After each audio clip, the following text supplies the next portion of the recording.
All right. We are hot. We are rolling. I think we're rolling in 4K or high definition. HD, dog. HD, baby. No more 720p for us, maybe. I found the switch in here that says max quality. So we'll see what happens. It's just going to edit me out. Worst things could happen. Episode 147. I believe that's where we're at, 147. We're creeping up on that big old 150. Yeah. If I don't knock myself out of the equation before then.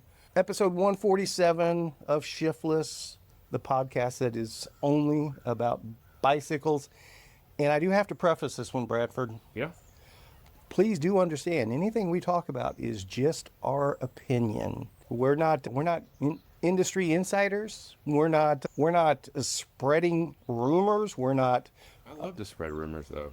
I'm sharing my opinion and my thoughts and my mental masturbation, so to speak. Yeah.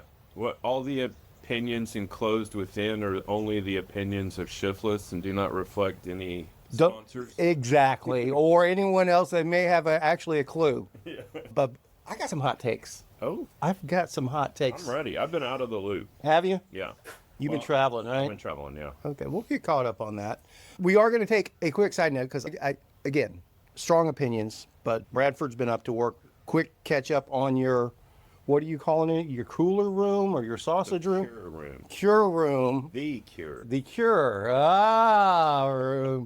Always in constant loop in the background. No, somebody was telling me I needed to get a Cure LP and just hang it on the wall. That I approve of. I've never been a huge Me neither. fan I'm of not the even Cure. sure I'd know any of their songs. But no, I like it. I'm sure I do. I just don't Okay. know by name. So this is a combination of your coolers, your dry aging. Dry aging is where the beef is dry aging. This is a different cooler, separate cooler altogether. Okay. But yeah. So this is a sausage cooler or Salami. this is a salami cooler. Basically, they're the same. It's a derivative of a sausage. Yes.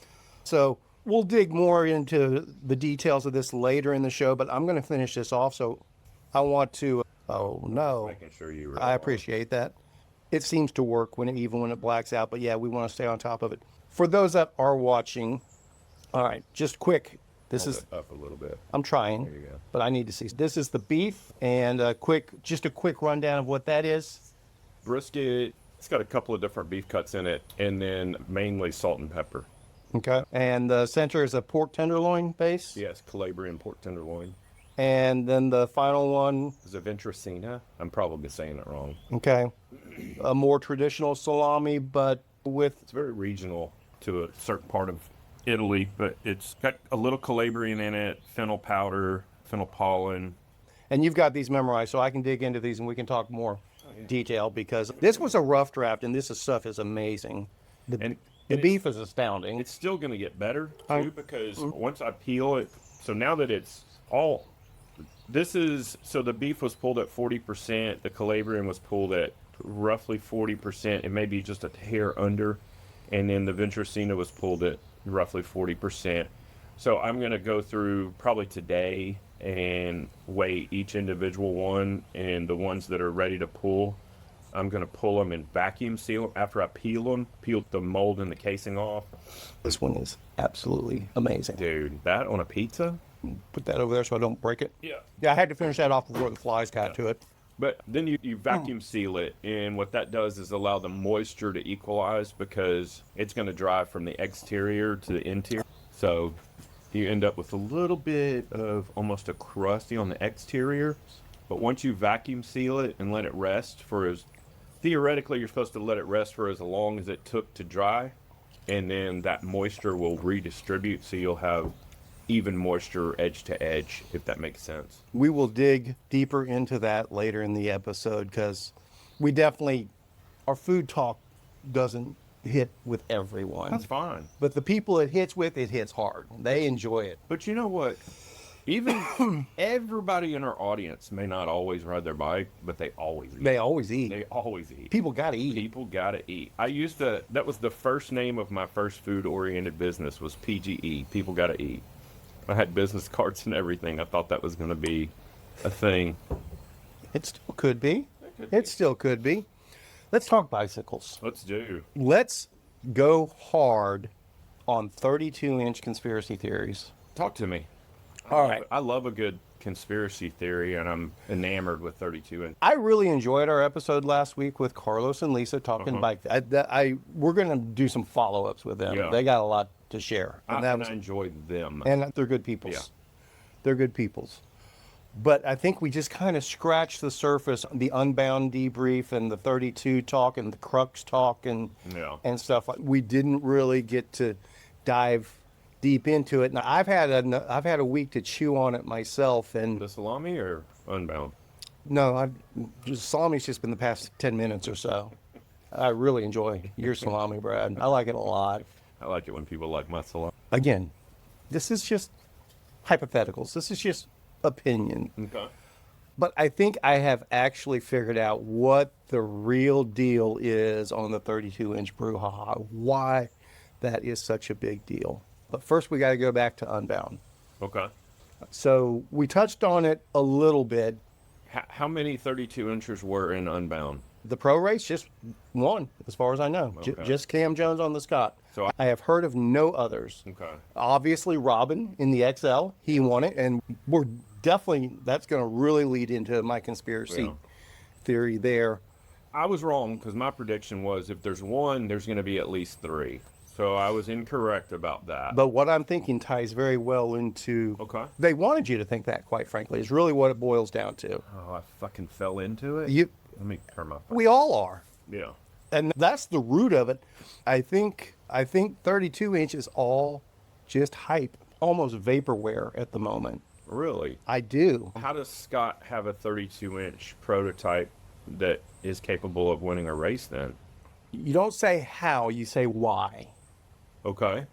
All right. So let's step back into Unbound a little bit. Okay. All right. So one of the big takeaways from Unbound was it was muddy, but also key unselfishness. Fair term? Yeah. From the get-go. I'm not saying Keegan wasn't unselfish, but from the get-go, man, that's classic F1. That's team orders there. There's no ifs, ands, or buts about that. Do you think he had somebody in his ear saying, give your wheel to so-and-so? I think it was determined ahead of time that should something arise... I think that's like an unsaid thing, though. Always support your teammate. If your teammate can carry on, then support him. And I think Keegan said he was riding stronger than me. I couldn't even hold his wheel. So when he had a... But what else would he say afterwards? Yeah. Again, just going into the traditional concept of team orders. Yeah. That team orders is always, it's the same when a basketball team's rebuilding or a baseball team's rebuilding. We don't say, oh, hey, we're throwing games so we can get the highest draft pick or anything. Nobody ever says that, but does it happen? Yeah, sometimes it's pretty blatant. Yeah, I agree. Okay. And again, I'm with you now. I'm not saying this to diminish Keegan's support of his team. This actually reinforces the support of his team because it would be real easy for him to be a hothead superstar, and if they had thrown those team orders at him, go, no, I'm going to win my own damn race because he's broken down on the side of the road in the middle of the mud. I can keep going. It would... And it doesn't seem like he has much of an ego, though. He seems very chill. Maybe. Yeah. Maybe he's got great publicists that want you to really believe that. Yeah. And I'm not speaking anything ill of Keegan. He's proven himself to be a super strong rider, super capable, and hasn't demonstrated anything negative in personality traits or anything. You couldn't think everybody's an asshole. Man, I think every corporation's an asshole. I could be convinced of that.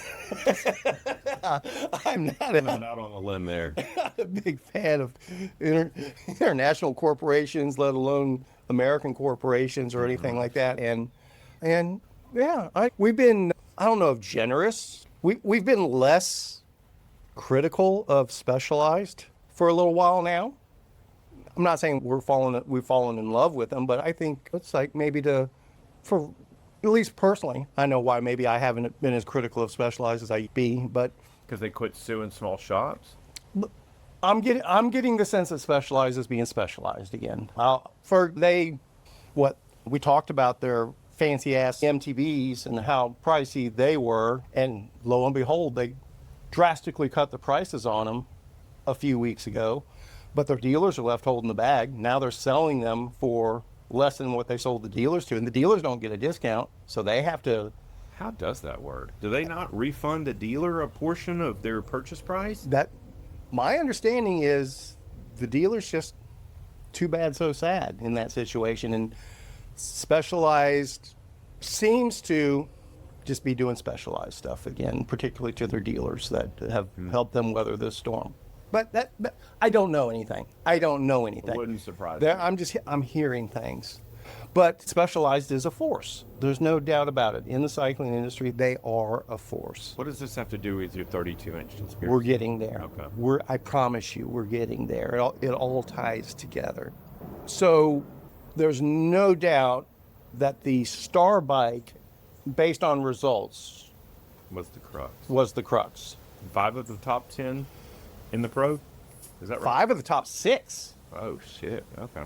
For at least 4 of the top 6, I know for sure. I'm pretty sure it was 5. They weren't all team specialized. I think 4 were team specialized, and I think there was a 5th that was on a specialized. But I'm not positive of that. Yeah. So the Crux owned it Yeah. from a performance basis for final results, right? Handedly. No ifs, ands, or buts about it. So the Crux was super performer. No ifs, ands, or buts about it. And let me get this plugged in here. I will edit all that jibber jabber bullshit out. Dude, looking for rigs of the Tour de Vibe. That's not out yet, I don't believe. I think What's that? it's because The tour starts this start- coming Friday. so they'll release it this week, probably Wednesday or Thursday, maybe even Friday. And that's also why we're not doing a Tour Divide preview episode. We'll do our Tour Divide preview next week, which will be Monday of next week, Yeah. when we know who's actually rolling, what they're rolling on, and after a couple days, who's at the top of the heap, sort of thing. So that'll be, I think that'll make for a better preview than a complete speculation of we don't even know who's going to actually be rolling. I know what the start list is or who's signed up to start, but that doesn't mean they are going to actually start. Any big notables? Is locked? To be honest with you, I just saw the start list and I was just glancing for people that I knew. So I didn't really dig into the top names yet. I just knew I found it. It's okay, I can do that research later. So I don't know who the big names are at the moment. Okay. That's fair. But by Monday next week, we'll know and we'll talk about it. But going back to the crux of Unbound, so fair to say the cycling industry marketing has always been racer-based. I don't think that's a stretch to say that they've leaned on race performance, race results, perception of how fast a bike, how much faster this bike is than that bike, sort of thing. So that's the absolute core of cycling industry marketing. And some manufacturers lean harder into that than others. Scott is one of those manufacturers that leans very heavily into race performance and race perception to sell their bikes. Especially in the UK market. Everywhere. Yeah. Their whole U.S. market is based on race bikes. Yeah. And it paid off well for them last year. Yeah. They won Unbound and they won the Grand Prix. Yeah. Scott could not have asked for better gravel awareness of what they had to offer at that point. Yeah. But Scott and Trek and Giant and Cannondale and everybody else that's out there, Specialized has been teasing this new Crux for a couple of years now. Everybody knew it was coming. Yeah. Nobody knew the details of it. Obviously, people knew, but it wasn't widely known what all the details of it were. But didn't it debut at Sea Otter? I can't speak to that specifically. Probably that would make sense that it may have. I think it was unveiled there. I think it was unveiled at Sea Otter. I think it was. But I think the first time we saw anybody on one in a race situation. It was unveiled at Sea Otter and debuted at Unbound, I believe, but I'm not positive of that. Not positive. But it was obvious to all the other bicycle manufacturers that Specialized was going to offer a good bicycle. Sure. And it was going to tick all the boxes for all of the hype or what's considered requirements. Obviously, tire size matters now. Mm-hmm. And probably the crux, and that was probably the big space. that 15.2 watt aerodynamic saving. and and spec for 2.2s, and like you said, it appears it can take 2.4s. Yeah. And that's where essentially the Crux was still ahead of everybody else. Everybody else was still in their mode of, we think we can get 50s in there for their new bikes, whatever. So what, Giant just came out with their new, what's the Giant one? I can't remember but they just came out with theirs, and I haven't heard hardly a peep about it. Oh. What does Trek have in the works? They released their Checkmate something last year that didn't really seem to make a whole lot of sense. Yeah, I don't know. I haven't been following big box companies for a while. I understand. Yeah. But we're in our niche upon niche. Yeah. Most unpaved cyclists follow Specialized, Trek, and Giant more than all the little guys. all of our little guys combined. Yeah. Even when we talk salsa, most of those people are zoning out, Yeah. generally speaking. Salsa's like the punk rock of the crowd. It's even more, but There's some, still radio punk. But yeah, you know. it's the offspring. Yeah. Let's at least give them no effects, because there's some education behind it. And here's where it really aligns for me. Okay. The timing of the 32-inch hype, you know what that really coincided with? The rumors that basically everybody knew to be fact that Keegan was going Specialized. About October, November is really when the 32-inch hype really started kicking in late last year. You think that was to steal the thunder from Specialized and their Crux? Essentially, here's what's going on. I don't think everybody would align to do that. Well, let me continue. Okay. Let me continue. Sorry, I'm just trying to see where you're going with this. Let me get there. Yeah, go. Let me get there. You know it's not my nature. Again, the timing of the 32-inch hype was thus. Were people, was 32 stuff in the pipeline? Yes. Something was happening there. No doubt about it. And the anticipation was growing. I don't know that the anticipation didn't start growing till last fall when the hype machine kicked in. And that's what kept throwing me the whole time. It's like, where did all of this 32 talk come from out of nowhere? It didn't come out of nowhere, though. It was a snowball effect. If you recall, 2 years ago at the Taipei show, Maxxis quietly released the 32-inch tire. Understood. Yeah. And that's what started everything. That's what, again, slow start. they needed something to latch onto, and Yeah. we're getting there. Yeah. We're getting there. Okay. So it's obvious that Specialized is putting together a super team essentially to launch their new Crux. Specialized is going all in 2026 to try to own the gravel market with their Crux. Fair to say, I think we've all already said this. Last week we were talking about it. The talent that was on the Crux at Unbound that took 4, if not 5, of the top 6 positions, men's and women's, you could have put them on any of the bikes, and they essentially probably would have ended up in the same realm of finish. Fair to say? Yeah. It wasn't the bike that won all those podium spots. It was the motors that were driving the bikes. Okay. All right.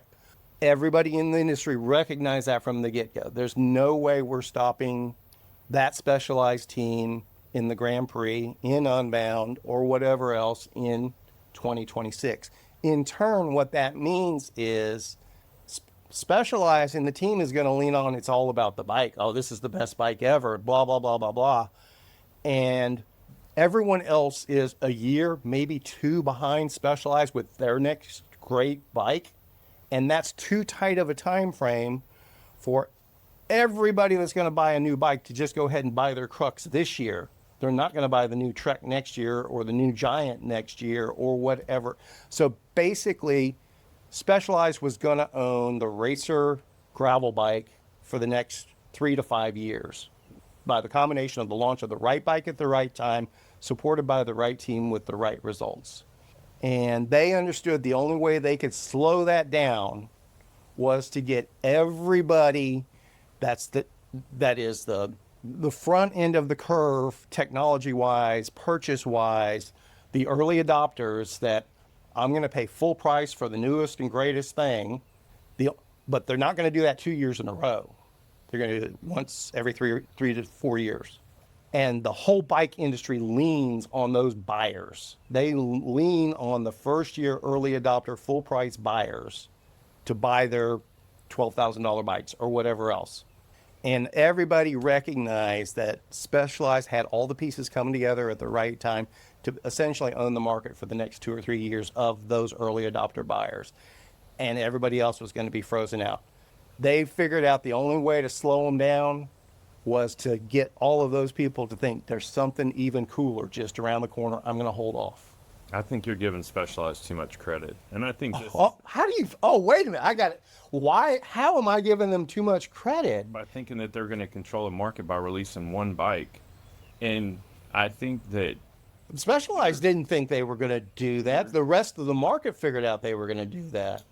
and then And it's not the bike that's doing it, it's the team that's doing it. But the bike at that time, in conjunction with that team, that's 2 years worth of marketing right there to sell every damn one of those Crux they possibly can. do you know how many people would have to keep a secret for the moon landing to have been fake?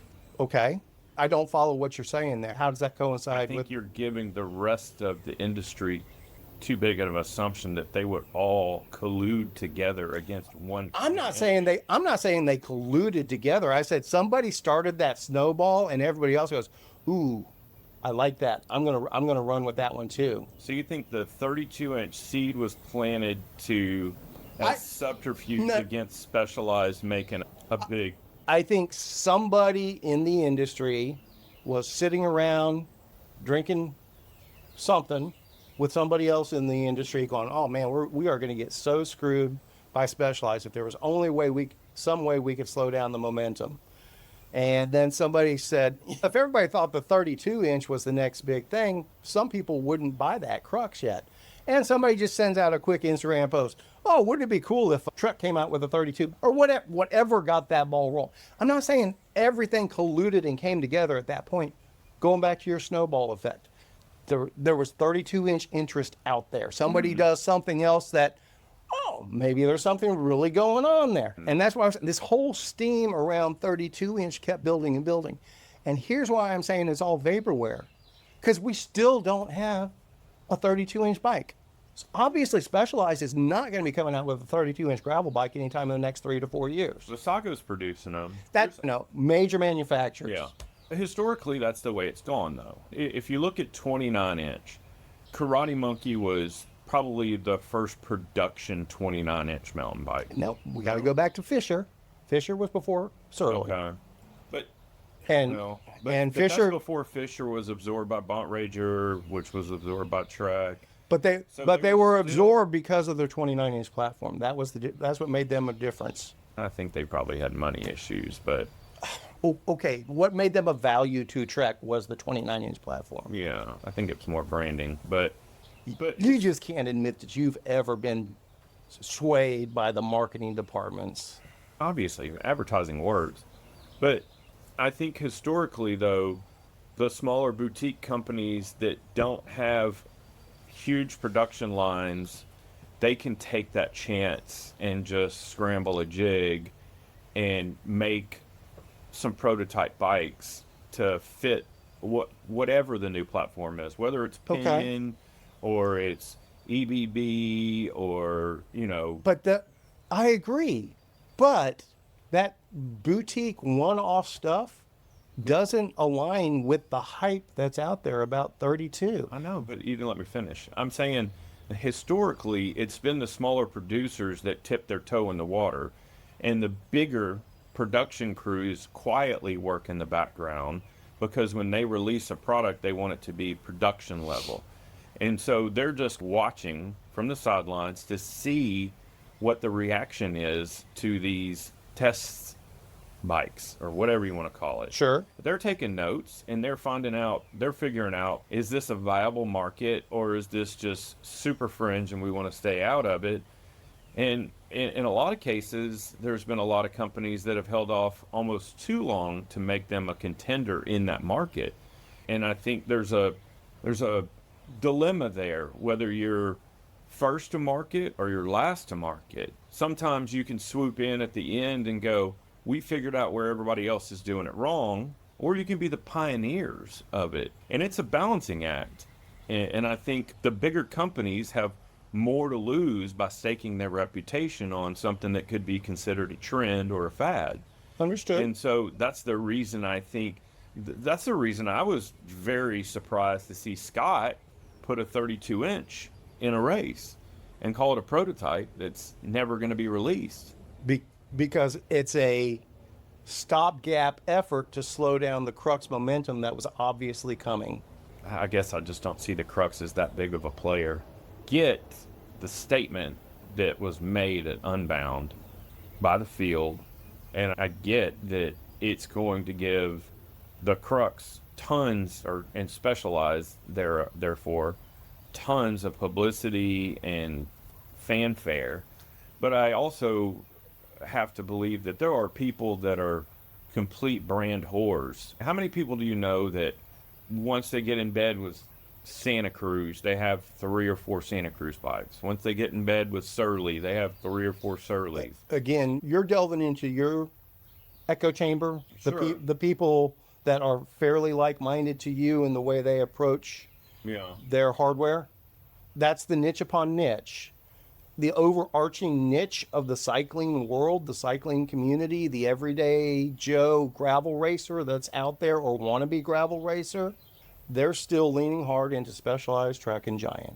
And they are not typically Brand allegiant. they're not how Trek oriented was Justin, and he's not anymore.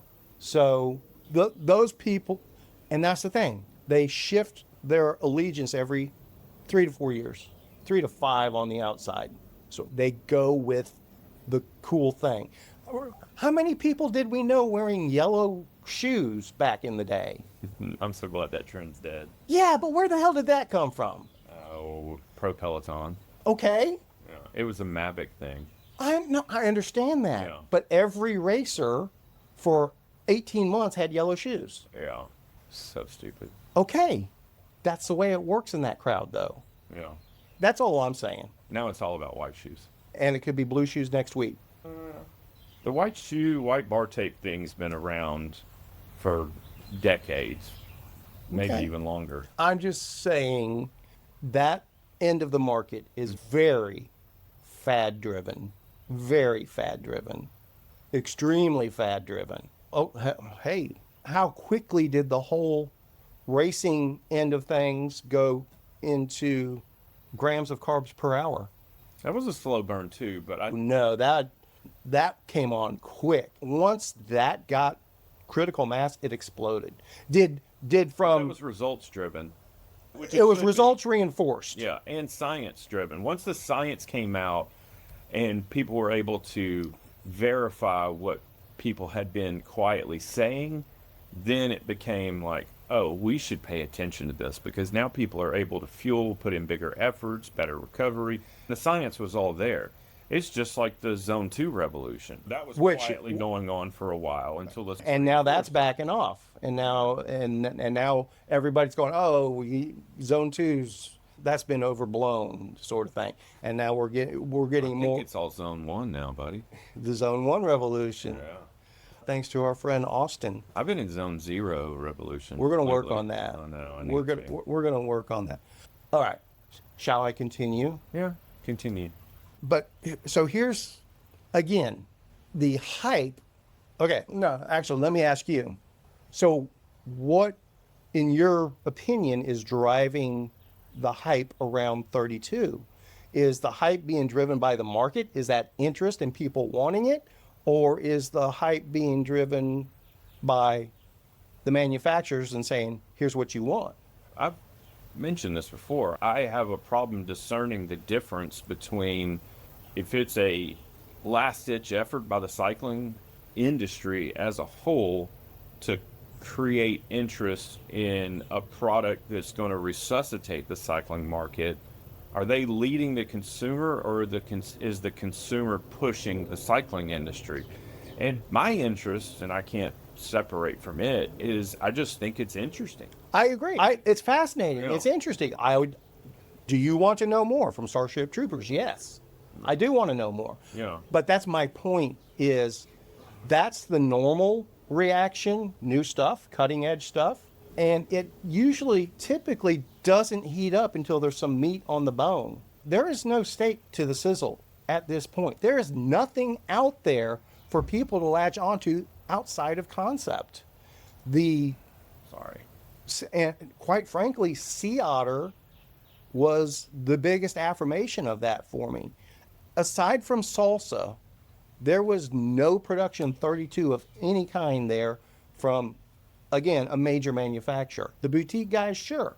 But even all of those boutique guys at Otter, they're going, yeah, we've got a 32-inch bike here for you to look at, but we still don't know how it works. We don't know what the geometry is going to. We're still dicking with it. Yeah, and that plays into what I said earlier. Historically, the boutique guys are the ones that do stuff like that. Agreed. And what I'm saying is, but we're at this hype level, awareness level around 32 that's well beyond anything to support it. 2 questions for you. Yeah. Do you not think that Trek, Giant, and Specialized, we already know Cannondale does, do you not think they're quietly doing R&D and heavy testing on 32-inch bikes? I think they are. Okay. I think they are. Second question. What do you think's more important? That Specialized took the podium or that a Scott 32 won XL? What do you think's the bigger news there? Specialized would have you believe that, hey, we took 5 of the top 6 or whatever. But I think the big news is the only 32-inch that entered XL won. Yeah, and he'd have won it on a 26-inch hardtail too. I don't disagree. And they're essentially the same story. It's the motors that matter, not the bikes. What was Lance's book? It's not about the bike. But it was about the bike. It was more about the drugs. It was about the doping. Yeah. Okay. Wait till I really get into the conspiracy. Come on, unravel it for me. I'm waiting with bated breath. But here's my other statement, more or less than a question, but how can you vindicate what you're saying? There's no way for you to prove it either. It'll be a time will tell thing. Yeah. And we're back to the root of all conspiracy theories out there. Lack of evidence is not evidence. All right? I want to know what Alex Jones has to say about I really don't. Lack of evidence. Turning the frogs gay. Is not evidence, but there not being a solid presence of 32-inch from a major manufacturer at Otter is evidence. It's not evident. You're missing what I'm saying, Kevin. Historically, if we could rewind, there were numerous 29 producers in the boutique area. Sure. Custom frame builders. For 10 to 15 years before 29ers took off. They were the canary in the coal mine. Agreed. And it's the same thing with 30. Nobody that knows the history of cycling would have anticipated Specialized or Trek or a big top producer to debut a 32-inch at the first bike show that we see 32-inch bikes. Now, I guarantee.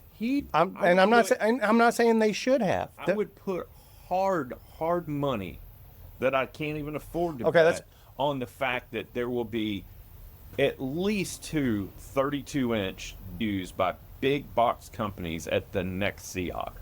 Okay. That's how this whole thing plays out historically. Okay. And I follow what you're saying. And at the moment, I disagree. I could. We already know Cannondale's cooking them. For MTB is all we heard about, right? We haven't heard about gravel on that. That's all we've heard about. And I still contend that long distance gravel, and i.e. XL, is the almost premier market. That in long distance gravel or bike packing. And that's all part of my conspiracy theory. Okay. We'll get there in a moment. But I'm going to need you to whiteboard this for me. The Always Sunny one. Yeah. The strings going everywhere. Yeah, that's what I need here. All right. I'm trying to follow. Okay. I have to be combative. Essentially, and I'm not saying 32 isn't going to happen. I think you're taking this. I'm saying the current hype of 32, where we're at in the hype sequence. This is where 29er was in 2000. Yeah. Maybe before that. In your circle it was. In the general public, 29er didn't take off till 2010. Yeah. Okay? 29 was a much slower burn than 32 inch. I have to say that. But that's my point. We don't know that because when 29 took off, 29 was firmly established as being out there, and everybody knew somebody on a 29er. You may not have agreed with it, but at this point, do we know anyone on a 32-inch bike? We're at the hype level when 1 in 10 people in 29er world were already on a 29er. And we're at that point with 32, and nobody knows anybody with a 32. I don't even know anybody that specifically wants a 32. I know lots of people that I'm curious. Do you want a 32, or are you curious about trying one out? I just told you that I was looking to see if titanium 32-inch Fargos were shipping yet. I understand that, but prior to the hype, did you want a 32?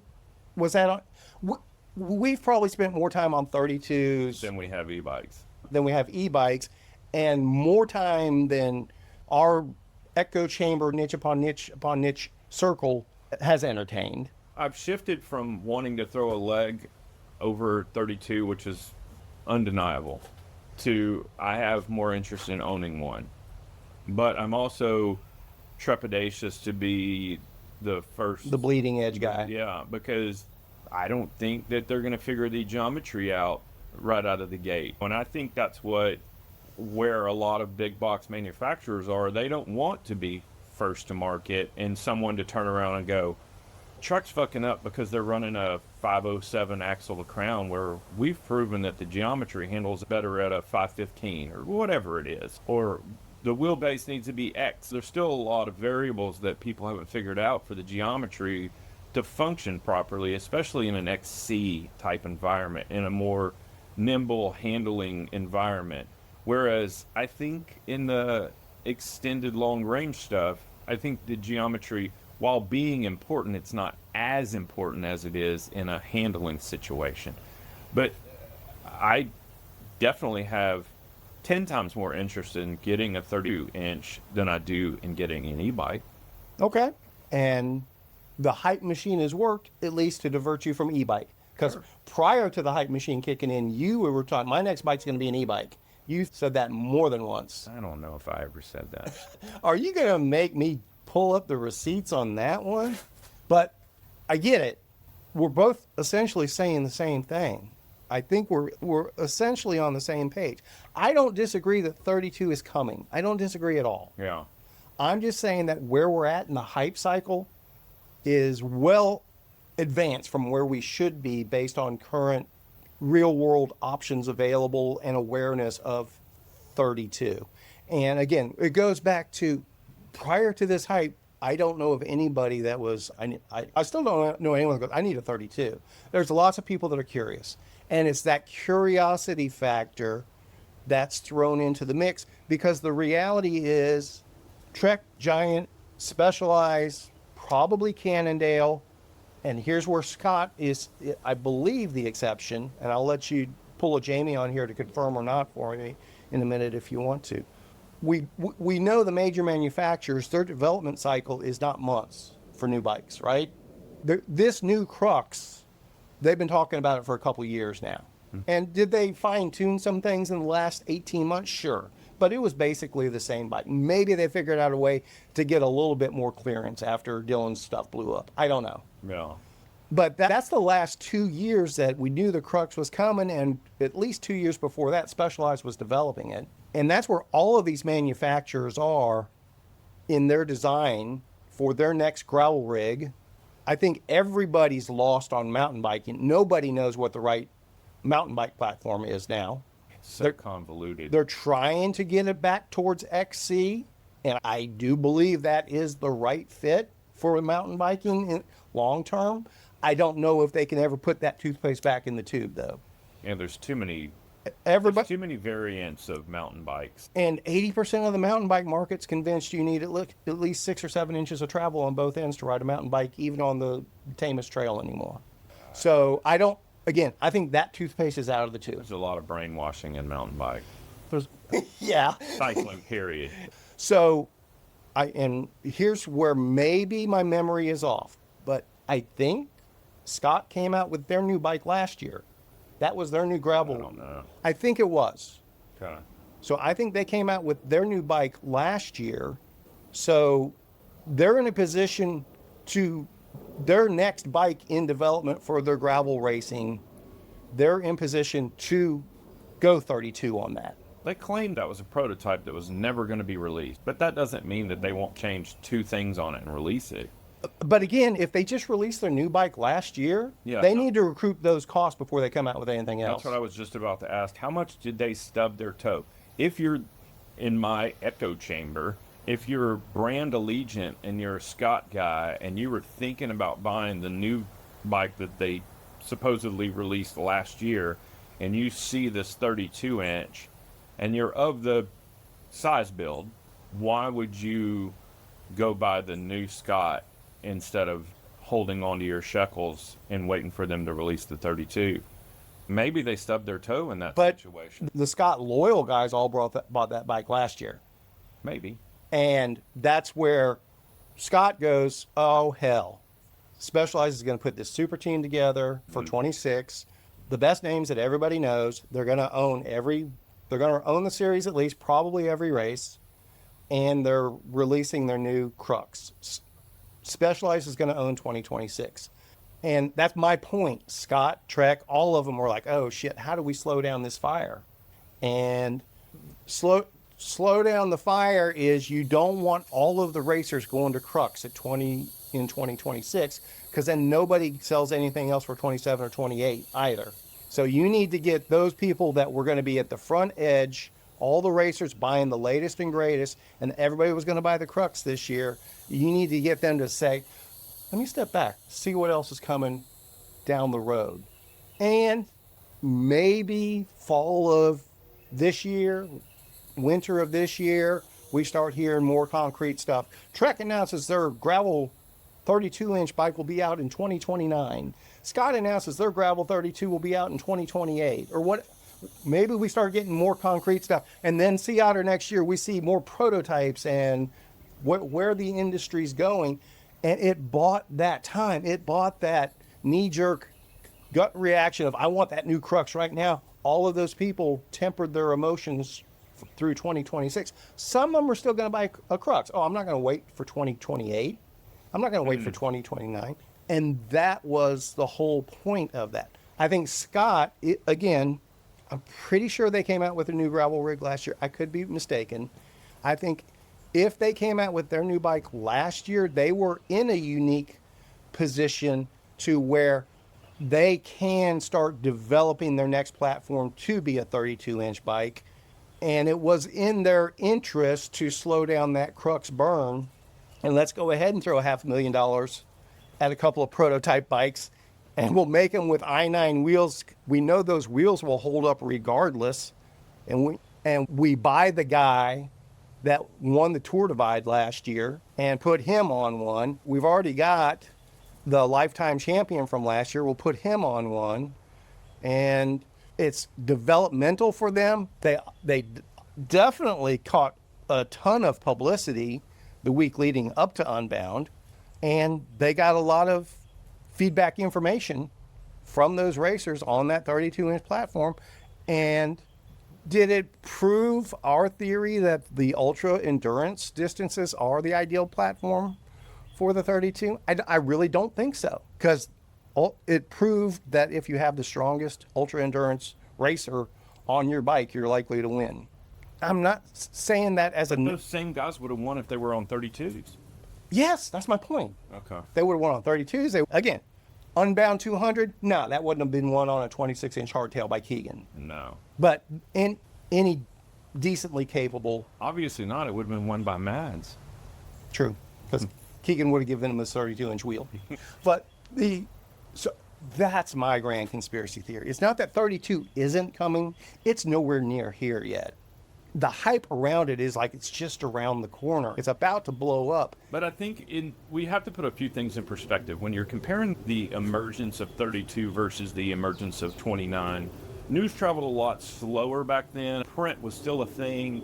The internet was a lot slower.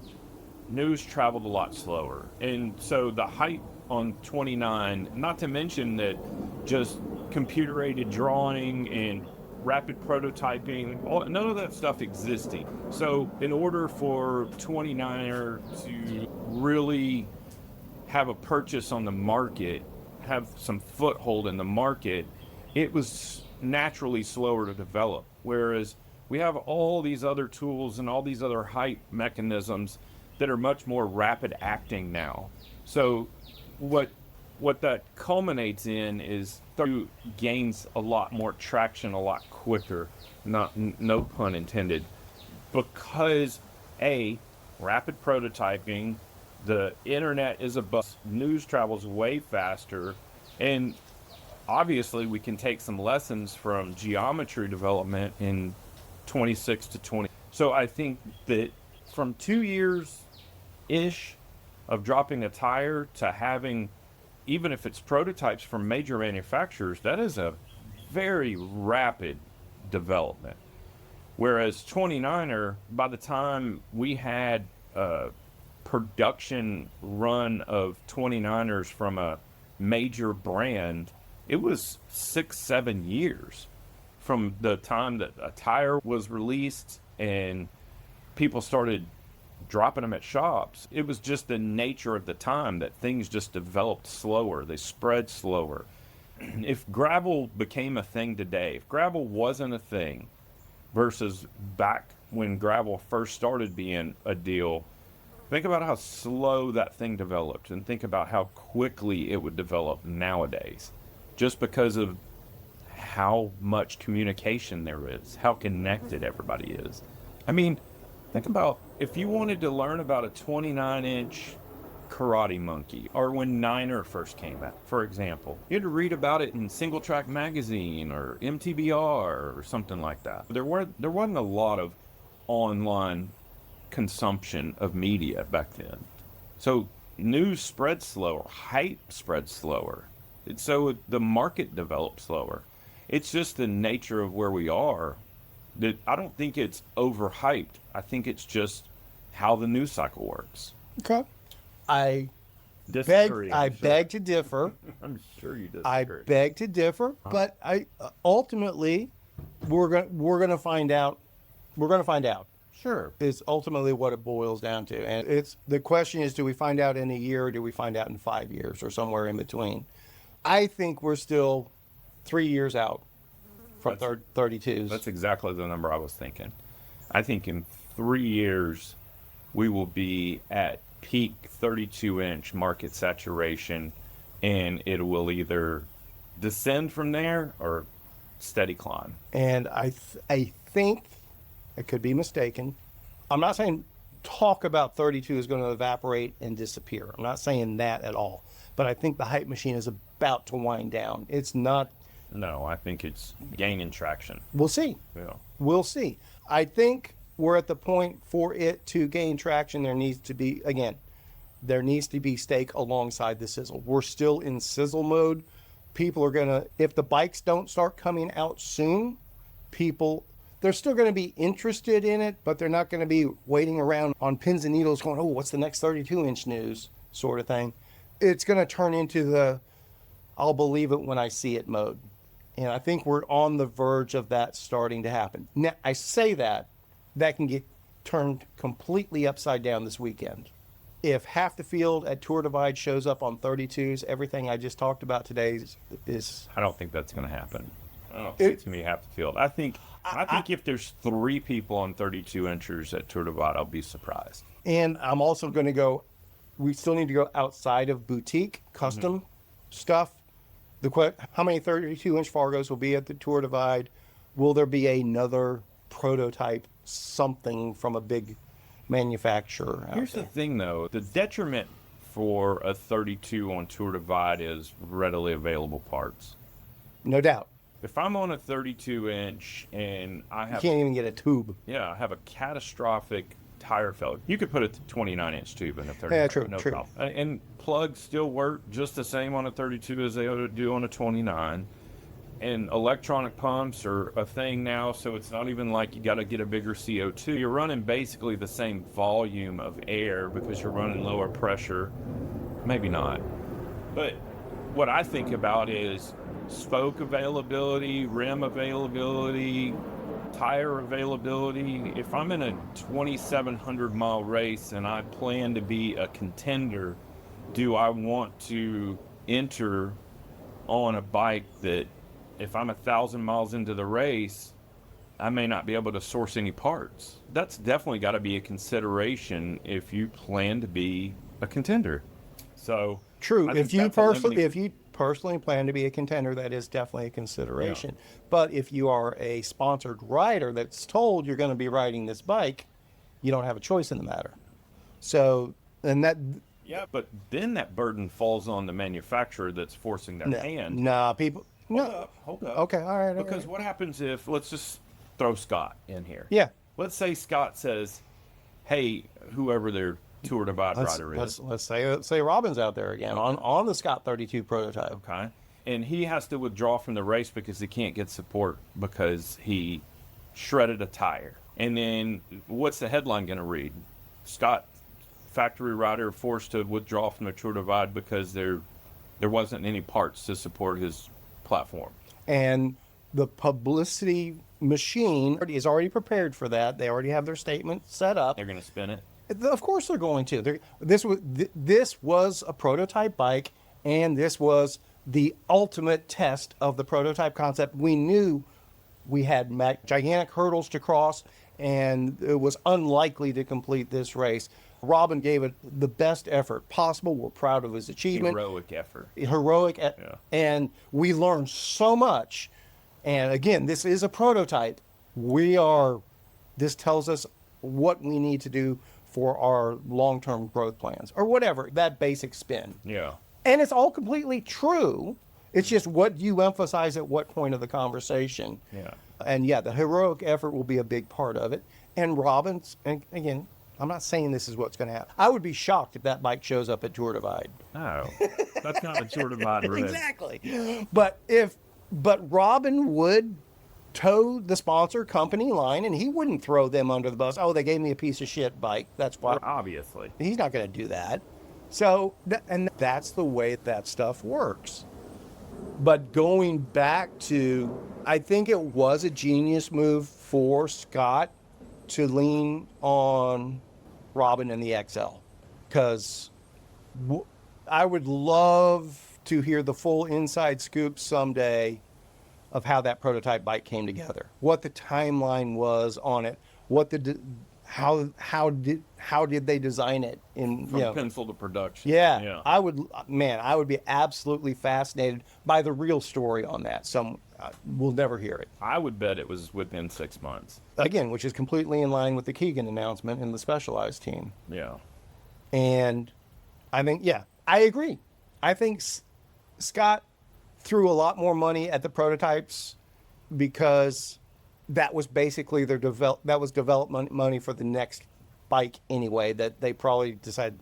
Probably everybody knew, in 5 or 10 years, everything's going to be 32-inch base once these small guys figure stuff out. I don't think everything. I still think the size is a limiting factor. Maybe. And again, I don't think anybody knows yet. That was the big takeaway from Otter. Nobody knew what the right application for their 32 was going to be. Everybody agreed, we don't have the geometry figured out. Most people agreed, 5'10" and up. Even better, 6 foot and up. Yeah. The only disagreement to all of that was Salsa. We've got it all figured out for everybody. I think Salsa was just trying to prove a point, and I think they may have the right way to put. Blown their wad. No, I think that they may have misrepresented just a touch, just in order to prove a point that 32 is not just. I think that they anticipated that the overarching thought process. Oh, they knew what the main objection was going to be. That it's only for tall riders. Yeah. And it was by design, literally, that they brought an extra small. Oh, most assuredly. Debut. They did that with the utmost intention. But I'm not sure if that's going to be a production model. I doubt that anybody's going to come out of the gate and produce an extra small 32-inch bike. I mean, And if anybody they're can do taking, it, it's going to I be don't know, Salsa. that was not an extra small, that was their small for 5'2". I think it was extra. Was this? I thought it was small, but I maybe, could be wrong. I know they're taking orders for smalls. Huh. That's astounding to me. It's surprising. I don't think they're leaning. I think I actually tend to agree with where you're going with that logic. They're throwing it out there to offer it, and maybe they're building 6 of them. And they pre-sold 5 of them to people that are friends. I think that was intended to be a disruptor within the disruptor. I agree completely with that. They leaned really heavily into the it's for everyone angle. And boy, howdy, from my perspective, that's really going to take some proof before I buy into it. So shifting away from 32s, but still staying in that thought process, I've become more and more enamored with long top tube bags. And I think with 32 inch, you're going to have more of a sloping top tube, which is going to play right to a longer top tube bag. Because now you have more storage readily available on the top tube, and it's out of the way because your top tube's effectively going to be slightly lower. You could also... Rebel 8 just came out with a badass one. Did they? Yeah. Okay. I could also see it negates the whole point of the sloping top tube. I get it. But I'm also one of those that I think standover is much overrated in fit requirements. Yeah. Because the reality is anybody can stop and lean to one side. I think with the 32, what we'll end up seeing with the sloping top tubes is we'll see basically reverse frame bags where it attaches to the sloping top tube, but then you have a higher piece that attaches to the seat post, and basically you have a big triangle bag on top of the top tube. I'm not going to say in every application. I'm saying that's going to be a bag that's out there. Yeah. Well, those already exist. It's Oh, do they? I hadn't seen them. jerry can. I hadn't seen them where they extend all the way down the top tube and make a triangle bag. Yeah, I don't know that they do that. I'm sorry. I didn't realize you were talking about one continuous bag. Yeah, and that because with the sloping top tube, you lose your frame bag. Yeah. I'm just saying. It's going to be interesting. That's mine. It will be interesting.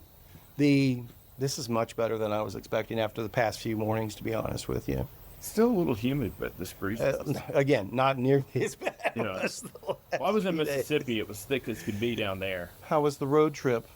Caught a lot of rain on the way there. We left Friday about noon, and by the time I made it to 6:35, there was literally an inch of water on the interstate. It was treacherous. You could barely see. I hate when that happens. You could barely see. But by the time we made it to Forney, it let up. We had rain hit or miss, but it wasn't bad. My AC started having issues while I was on the road, so I came back home and had to jack with that. It's tough having a 20-something-year-old air conditioner in Texas. Oh, the AC here at the house. Yeah. Oh, while you were on the road, I thought you meant your truck AC. No, I took Paul's car. Gotcha. That may negate any thoughts of me getting a 20 or 32-inch bike as well. It's become that's not a minor investment. No, it's become a glaring truth that if it's 20-something years old, you're due. Yeah, but I also have the thought process: the newer units that you're going to buy aren't going to be near as durable and serviceable as a 20. I can't remember how old that Mini is. 21-year-old unit. The motto, they just don't build them like they used to. Like that applies to everything. Yeah, my AC unit is ish. I've replaced quite a few parts. Yep. I've replaced the blower motor. I keep capacitors on hand. I keep wire in connectors and strippers and all that stuff. I came home yesterday and opened up my AC, and I immediately went, there's the problem. I had a capacitor that had completely just blown its guts out. Yeah. And so, like I said, I keep them on hand, which you got to do in Texas. And so I just killed the power to the unit, replaced the capacitor, and there was, I guess, because the unit had kept turning on, once that capacitor blew, it was still trying to pull power. Yep. For the, what do you call it? The fan can, whatever that is, the main capacitor that runs the fan, that was still trying to pull power, so it burned up the connector. So once I fixed that, and then there was I guess because it was still trying to pull power, the lead that goes to the compressor was also burnt. So I replaced 3 connectors in that can, turned the power back on, AC works fine. But that capacitor was the ultimate cause of it. But that took me 7 minutes. Oh, that's the capacitor, usually. Yeah. I will say this. The last time we've taken the modular approach to our AC system over the years, and I think we've done the outside unit twice now, the inside unit once, and the blower a couple times. But the last time that we did the indoor unit, the efficiency went, our electricity bill basically got cut in half. It cooled the house so much better. Yeah. And that's part of what I'm contending with too, because I did introduce a lot more heat. Yeah. With those 4 units in the back room. Yep. So and that then AC's having to work a lot harder. I hate to admit it, but the reality is that just from the energy savings, cost savings, the reality is if this one lasts half as long as our old one did, we're still ahead of the game. So it's something to take into consideration. Yeah. I'm not saying that you're going to cut your electric bill in half.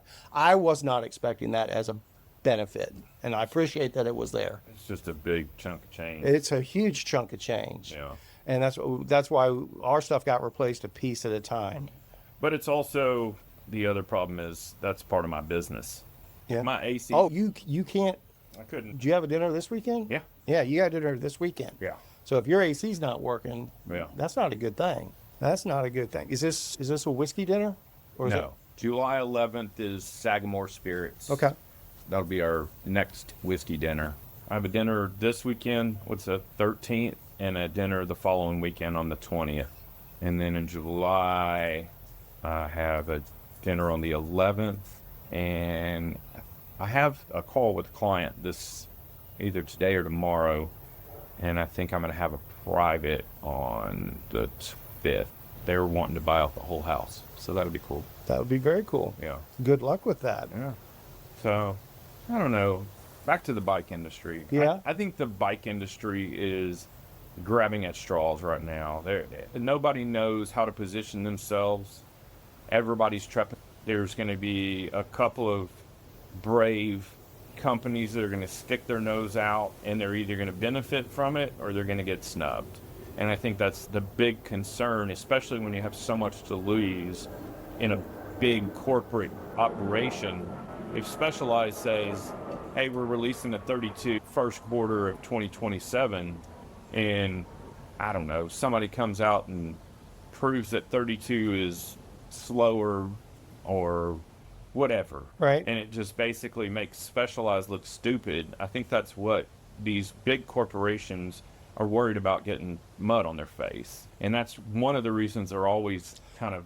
I think most of them are just worried about surviving at this point. Yeah. I think all of them are on the verge of going under. I mean, that's what I was alluding to or trying to say earlier, is I think it's hard to differentiate whether the 32 is that big of a deal, where it's going to be that cool, it's going to be that ubiquitous, it's going to solve a bunch of problems and make people faster and make rides more comfortable and blah, blah, blah. Or if we're being force-fed that by the cycling industry to create a new hype and make the next must-have to put an influx of cash into the cycling industry to at least keep it afloat for the next 3 or 4 years. It's hard to understand what's going on there, whether it's this or this, or a combination. It could definitely be a combination. It could potentially be a combination, but I mean, the whole time I've been of the opinion that there's no way, even if it is the magical unicorn of bikes, which I don't think anybody thinks that. I'm saying the best case scenario is that it is. Yeah. Even then, it's not going to sell 1 million bikes the first year. It still has to be proven to the market, and the right pieces have to be in place, and the right support for tools and bike racks and everything. It does have to be ubiquitous, where it is across the board and available everywhere before it does become true mass adopted. Did you see the link that I sent you Yeah. from One Up? That's what I'm saying. It has to be all of them. Yeah. It has to be Saris. It has to be Thule. It has to Yeah. be Yakima. It has to be Kuwa. All of them. I just thought it was interesting that One Up was getting in front of everything and saying, hey, our bikes work with 32. Okay. Yeah, but again, because there's probably a lot of people that are saying, oh, what does that mean for bike racks? And maybe that slows down One Up sales in 2026 because people are holding off on the next rack because they got to wait till see if they're going to get a 32. What does One Up do? Oh, we work with 32. Yeah. Go ahead and buy One Up I now. think it's smart. I don't disagree, Yeah. but maybe it has nothing to do with 32 for real. It's getting people to buy now as opposed to waiting to buy. Whereas the industry is trying to keep people from buying now, which is going to be the crux, wait to buy something else. And that's bringing that whole thing full circle. It's not that 32 inch isn't going to happen. 32 inch is going to happen somehow, or to what level we don't have any clue until the bikes start coming out there and that we do see how they work. We do see if they are faster or go farther or more comfortable, or they taco the wheel if you do anything over a 6-inch drop or whatever. I don't think that's going to be a I'm just concern. saying, we don't know until we know. All the bikes I saw were built with carbon hoops, and they're way more indestructible. I'm not saying taco wheels. I'm just, who knows what? Yeah. Maybe the sloping top tubes don't work for people over 200 pounds. Yeah. Yeah, we don't know yet. That's all I'm saying. I do think the small head tube is a problem that they're going to have to figure out. It limits your options. It's also a major fulcrum, especially when you have a longer lever Yeah. to extend out to grab that axle on that front wheel, and you've got all that deflection that's being forced through that head tube. With more rate, generally speaking. Yeah, I think that's a scary failure point for me, especially from a longevity standpoint, because effectively they're using the same size head tube, if not smaller, to at least approach current geometry that's applied to a 29er. And I think you're creating a big failure point in that head tube design, especially because they're trying to bring the wheel up and keep the top tube lower so that junction is a lot tighter. And it just doesn't, I don't like it on the ones that I've seen. That's been the one thing that I've been like, ooh, they got to figure out that cockpit design all the way around. But I don't know. My crystal ball's still very hazy. They've got to figure out the whole bike. And how long did it take for the industry to adopt disc brakes? Yeah. I realize there's still people yelling at clouds that say disc brake sucks. But I think most people agree they would rather have disc brakes than rim brakes on every bike these days. I'm not saying it's 100% by any means, but I think most people are there. It took 15 years before disc brakes were mass adopted.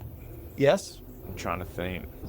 My 2003 Enduro, specifically because it had disc brakes and dual suspension, because I thought I needed dual suspension at the time. Yeah. I learned differently later. I learned differently after I got my 29er. That's when I had hardtails before. But it's when I had a proper geometry 29er, it was like, why the hell have I even concerned myself with dual suspension I think up to this point? 29er kind of made most people understand that suspension, especially, let's be fair, suspension was very clunky, heavy. Oh, yeah. Had poor designs as far as pivot points and wearing out and developing slop and all that in that era, but also the 29-inch tire and the amount of volume and the footprint you could put down and everything, and just the comfort that you could get from that kind of negated the need for rear suspension in a lot of people's minds. And I think 32 is going to do the exact same thing, probably to a higher level, but we could pontificate at the end of time. Oh, that reminds me. I came across an interesting tidbit that I didn't, and maybe I think you may have mentioned it previously. Remember when we talked about lifetime banning drop bars at Leadville? Well, I thought it was all the mountain bike races in the Grand Prix series. Schwamigan actually still allows the drop bars. It was only Leadville. Leadville and Little Sugar, both. Little Sugar bans them as well. But hypothetically speaking, if Keegan, or if Team Specialized puts a flat bar on their Crux at Leadville. Huh.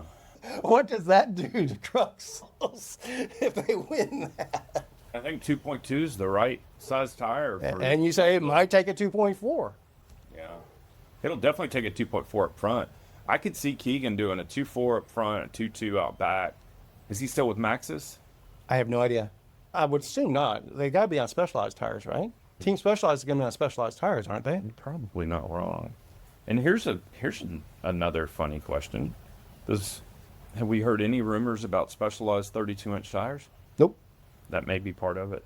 Remember, we talked early on about Specialized being really quiet about stuff. Yeah. On the 32-inch stuff.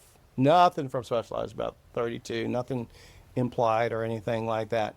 Quite frankly, I had no idea a new Crux was coming out until they dropped it. I don't pay attention to those bikes. It's just, I'm not going to buy a Crux. Yeah. I'm not going to buy a Mog. We wondered about the drop bar ban, and it struck me as odd that Keegan was supposedly so in for it. And I said, then, that's got to be Specialized talking there. Yeah. Specialized doesn't want. And I think all the major manufacturers don't want the frankenbike drop bar MTBs out there. None of them want that because they're not going to put out an off-the-shelf frankenbike drop bar MTB. But I can see where it does go the other way, where Specialized did push for the drop bar bans because we know we got this bike. The bike itself can do all of it. And, hey, we'll reverse frankenbike it and put a flat bar on it. I could definitely see that happening. And that happens at Leadville, then it becomes, oh, what do they do at Schwalmingen? Are they going to do flat bar or drop bar? What's all the buzz going to be for that at that?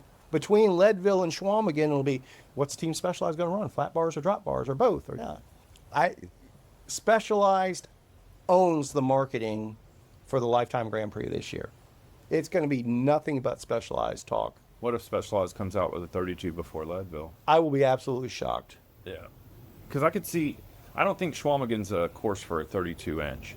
Once again, this is all just speculation. But that's the point. We don't know what works for 32 and what doesn't work. And it's going to vary from bike to bike. But I do think that Leadville is a way better arena for 32. Oh, because it's basically straight up and down over chunk. Than Schwalmingen. Yeah, I agree. Yeah. I agree. For that, I guess, technically speaking, for that matter, no, because it was 32. What size? They were running 2.2s? Do we know what size? I think last year at Leadville? No, at Unbound on the 32s. Scott 32s. What size tire were they running? I think it was 2.2s. I think so. I do believe so. Yeah, maybe they do reverse frankenbike and put flat bars on the 32. That would be fascinating. Yeah. That would be fascinating as hell. I guess, again, that would only be Cam at that point, though. It wouldn't be Robin. Yeah. Interesting. But Cam Jones, remind me, let's just talk through Cam Jones. But he was a surprise winner at Unbound last year. He was a wild card entry, or he was attempting to wild card qualify in last year's Grand Prix. He was not part of the official elite pro field. He was just he qualified to be in the running for the wild card if his results proved it. His win at Unbound basically locked it in that he would be racing for points the rest of the year. Yeah. But Keegan led points all year long until Big Sugar. And then Cam won a sprint at Big Sugar and won Big Sugar as well. That took him over the top. So he won the championship last year, and he won Unbound, and he won Big Sugar as an independent, basically. I say independent. I'm assuming he was already racing for Scott at the time. I'm 99% sure he was. But he wasn't a pro race. He wasn't part of the official pro field going into the year. And that was a big disruption because we had talked about that because it was clear that Lifetime for their Grand Prix was really focusing on, we want to create the buzz around these very specific group of athletes. But we'll have this wild card thing in the background just to say it's open to everybody, but it's really not. We want to do all of our specials and video stuff on these. We want to make stars out of these people. Yeah. And Cam kind of disrupted that. And that was a last minute thing because everybody still expected Keegan to win the championship last year. Yeah. Where did Cam finish at Unbound? Do you know? Last year? No, this year. Oh, 10th, I believe. 10th, I believe. I'm going to look real quick. And I haven't heard this. He was on the struggle bus. The last part of it is the way I heard it. But in those conditions, anybody could have been on the struggle bus. But maybe the 32-inch bike is what put him on the struggle bus. We don't know. Yeah. We don't know. And I think last week we had said something about Robin winning the XL by an hour or so. I think it was 30 minutes. Oh, okay. Definitely under an hour. Still a good gap, though. Sure. Let's see. Results. But, yeah, I mean, Why is it so hard to find the results? I don't know. I've always been able to find it just by Googling. I did. Elite Men, Q100 mile, Cam Jones, 10th place. How far back was he? 9:39. So, what? Not 25 minutes? 25 minutes. Yeah. Okay. Their definition of the struggle bus is different than mine. Let's see. See, this looks like almost 21 hours and 20 minutes, 22 hours and 12 minutes. What's that? That's Okay. I saw 48, I saw something yesterday that said 34 minutes or something like that. Maybe not. Isn't that 48 minutes? Okay. So Oh. less than an hour, but more than 30 something minutes. So that's okay. A good lead. I'm not, but not over an hour. Yeah. Oh, 48, 58 minutes. Okay. Is that right? I can't even math right now. I understand. 52 minutes, isn't it? Yeah, 52 minutes. And where did Justin, like 29th, I think? Something like that. I think so. We'll definitely have to bring him on and Yeah, I want to know what I happened. want to hear all those stories. I'm under the impression, It looked like he had a large time. 29th. obviously it would make sense. It's 150 more miles. But I think the XL guys and girls were dealing with much worse conditions than the 200 milers were. Yeah. The astounding thing, though, to me, is that Robin still averaged 16, almost 17 miles an hour. That's ridiculous. Even through all the conditions. Still finished in 21 hours and 20 minutes, which is astounding. No doubt. But Justin sent me a couple of messages. I forgot exactly. Let me just read you what he said, because it'll be a lot better than me paraphrasing. Okay. He goes, thanks. I sent him a video or a message and said, just watch your vid. Love your no quit. And he said, thanks, Brad. It was a lot of fun in a weird way. And he said, hey, I had 10 people mention your pod during the race. And I've just said, it's type 2 fun. I think he finally discovered what type 2 fun is. Okay. And then I just said, oh shit, we have 10 listeners? But yeah, I'd be interested to hear his take on, obviously, the weather. I don't think anybody was surprised by the weather. I think they were surprised by course conditions. The attrition rate was extremely high, which it is even in beautiful weather. A lot of people get to mile whatever and say, you know what, I don't want to do X number of miles of this more. I'm going to pull the plug, or I'm just not feeling it, or my gut, or whatever the case is. But then you throw weather in there, especially inclement weather and riding through rain and hail and mud and carrying your bike for miles and all the stories we heard, then the attrition rate just triples. I think they had in XL, I think there was something like a 65% attrition rate or maybe higher. Kudos to Justin for just finishing. No doubt. Especially given the conditions. No doubt. But I do want to hear his story and his version of what transpired while it's still fresh on his brain. I as well. Yeah. Maybe we'll see if we can get him for next week. That'd be great. Combo that with the Tour Divide preview. I think it'd be interesting to hear his take on, because obviously Tour Divide's on his bucket list. Yeah. Whenever that may fit into the equation. I am going to, you touched on something there.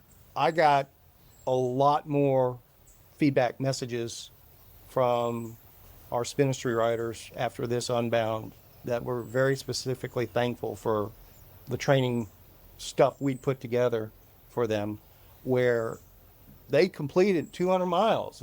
I had more acknowledgments and thank yous and messages this year than ever before, which kind of caught me off guard because, man, I just expected those conditions just to eat everybody's lunch. basically. Yeah. And so far, I haven't heard a single one of our Spinistry riders that did it, they were like, weather's always a factor. We've got several Tour Divide signups that are Spinistry veterans. It will be interesting to see after that launches how that comes together. How many Tour Divide entrants were there last year-ish? I have no idea. Is it somewhere around 25 or is there way more? No, it's 150, 200. Oh, okay. I think it's like 250 on the list at the moment this year, but that's not how many. And that's signed up for I think the race. I'm not following. I guess there's some controversy now. So there's a race start list and a tour start list. Basically, if you think you're going to be contending, you're supposed to. If you don't plan to be a contender for the top, you shouldn't be signing up for the race list. I don't know the specifics of that. I'll dig into some of that this week, and we'll talk about it more next week. But there's some controversy of people that shouldn't be signing up for the race list that are signing up for the race list that should be on the tour list, and vice versa. So I just looked at what I believe is just the race list, and was 200-something names, male and female combined. And I think they have a different tracking page than the tour people do, but I'm not positive all of that. Okay. I want to dig into be a little more prepared on those details when we chat next week.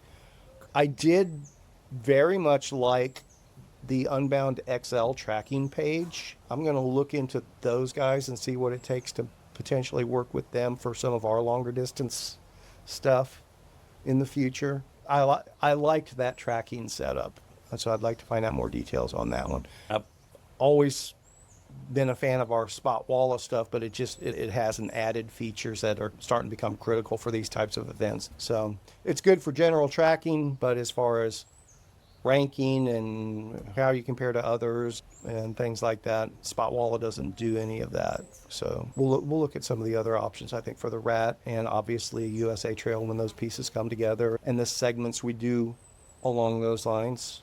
Another take, and I, quite frankly, I'm very disappointed in you, Bradford. Oh, shit. What do I do now? I expected you to ask me about this, and it hasn't been brought up. Oh, how's your rash? My rash? Yeah. Oh, that's not what you were talking about? Asshole. All right. That's enough of Shiftless. We're done for this week. Next week will be the Tour Divide. No, No, your butt. Scratch your itch.